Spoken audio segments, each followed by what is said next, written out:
Santa Rosa First Peoples Community, July 2013. When Christopher Columbus arrived on the 31st of July 1498, the Amerindian peoples had already lived here for 6,000 years. It is said that Columbus, catching sight of the island's 3 mountain peaks, named her La Trinity. But for the tens of thousands of Amerindians who lived here, her name was Airi, Land of the Hummingbird. By the time of Spanish settlement in 1592, the Amerindian inhabitants of the island numbered at least 40,000. They were divided into 7 tribes: the Araucas, Chaymas, Tamanaques, Chaguanes, Salibis, Quaquas, and Caribes, with the latter tribe being further divided into 4 sub-tribes: the Nepoyos, Yayos, Carinapagotos, and Cumanagotos. The Santa Rosa First Peoples Community, formerly known as the Santa Rosa Carib Community, traces its lineage back to those first inhabitants of Trinidad. Based in Arima, these are the descendants of the surviving populations of the Nepuyo Encomienda villages that were amalgamated to form the Mission of Santa Rosa de Arima.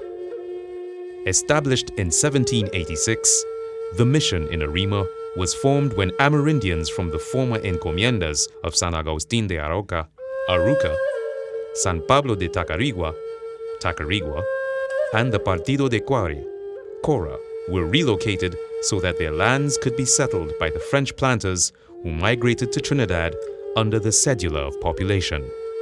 With the establishment of the mission, 1,320 acres of land was granted to the Amerindians by the last Spanish governor of Trinidad, Don Jose Maria Chacon, and Governor Sir Ralph Woodford. However, as the mission gradually dissolved, these lands were seized by the state. In May 1970, the Santa Rosa First Peoples Community was incorporated as a limited liability company. However, the company was dissolved in 1991, and its registration status changed to a non-governmental organization, operating as a non-profit, cultural, and educational-based organization. It began operations at 13 Woodford Street in Arima, at the residence of Edith Martinez, who was at the time a Carib queen. For the first 5 years, meetings were held in various locations until the community petitioned the church for its own headquarters.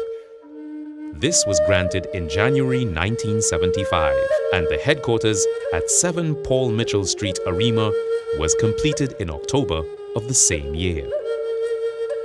Today, the community consists of about 250 registered members, headed by President and Chief Ricardo Barrett Hernandez, Carib Queen Jennifer Cassar, and Medicine Man Christo Adonis. My role and function as Queen of the Indigenous group primarily has to do with, apart from being the matriarch of the community and holding people together, I have the responsibility for the Santa Rosa Festival. Also, it's to hold the community together to ensure and oversee that they have workshops that will transmit all the knowledge of the craft and other things pertaining to Indigenous foods and stuff like that.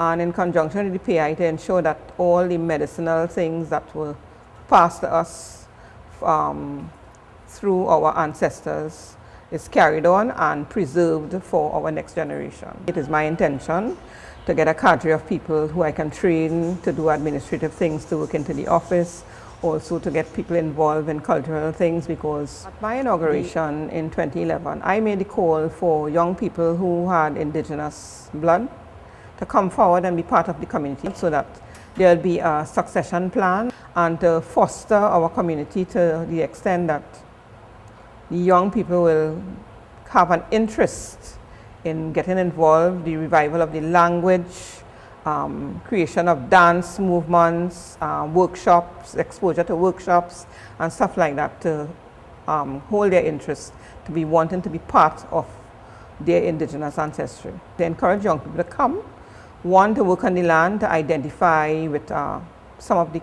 craft making that we have.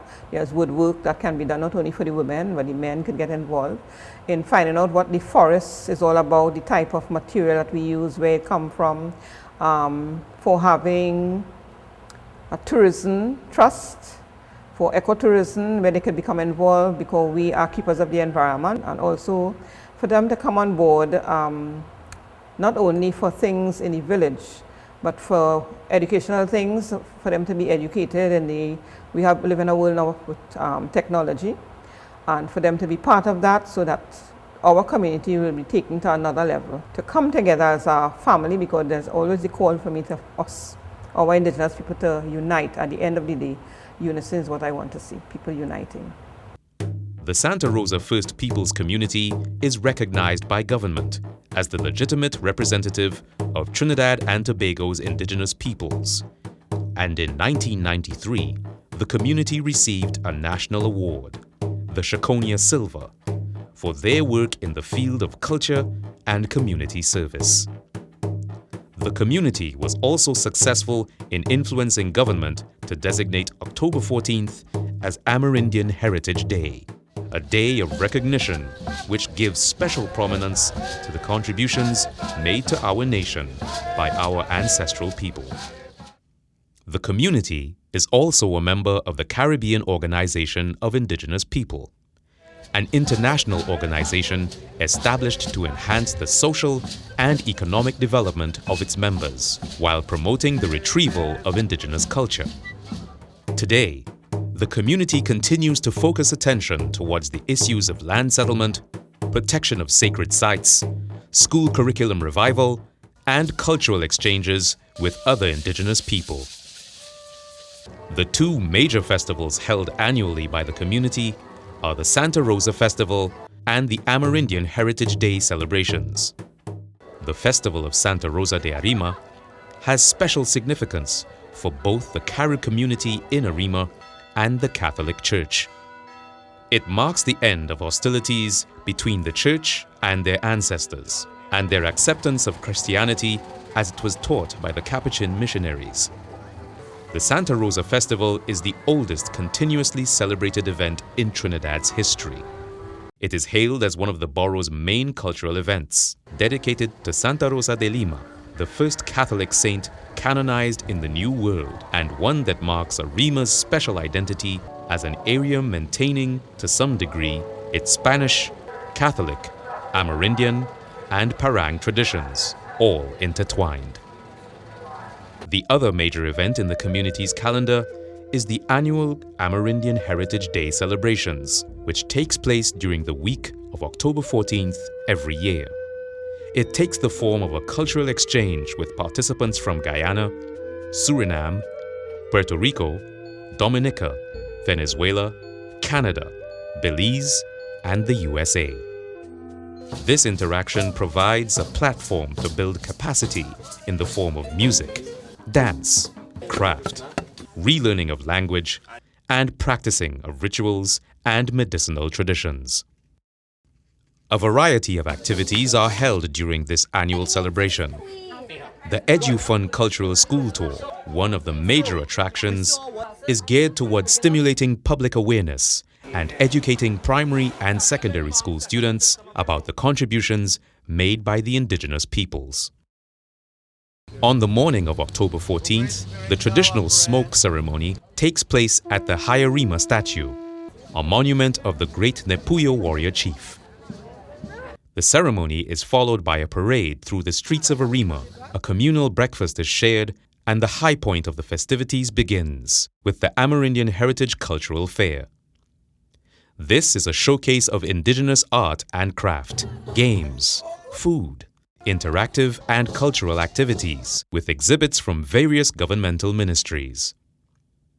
The afternoon ends with a cultural explosion featuring our local ethnic groups and indigenous performances from visiting countries, climaxing with the ever-popular live Parang music. Amerindian Heritage Day is an important historical and cultural event for the indigenous population of Trinidad and Tobago. It is an opportunity to build public awareness for the national community to appreciate and recognize the contributions made by our ancestral people. In this, the second International Decade of World's Indigenous People, it is of vital importance to continue the celebrations of Amerindian Heritage Day with the intention of making a difference in the lives of our first people. The 25 acres of land in Blanchisseuse recently acquired also play a vital role in the preservation and survival of the cultural norms and traditional expressions of the community. Land and related resources are of fundamental importance to Indigenous peoples since they constitute the basis of their economic livelihood and are the source of their spiritual, cultural, and social identity.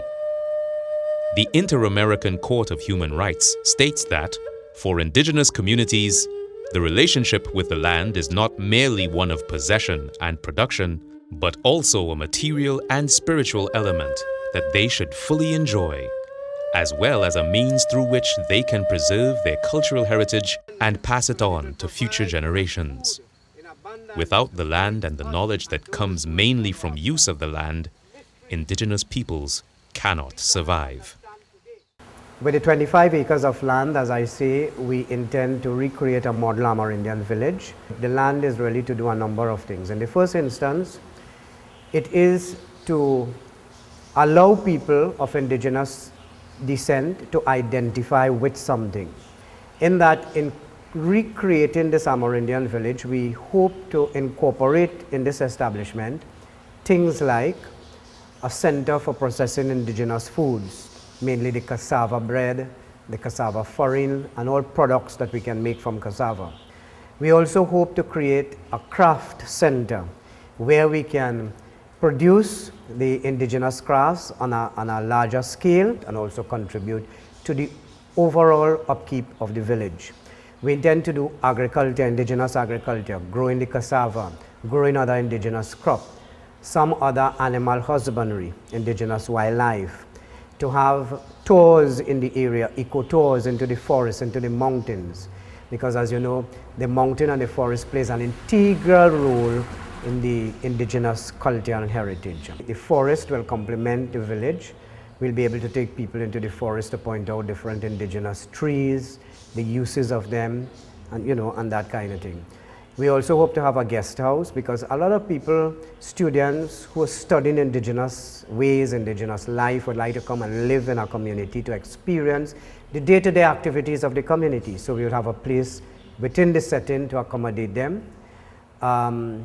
We also intend to have a museum where we can have indigenous artifacts placed there. There's also going to be a few families living there who will be caretakers of different aspects of the village. Whatever activity we do there must be self-sustaining, that we cannot be dependent on government or other peoples all the time.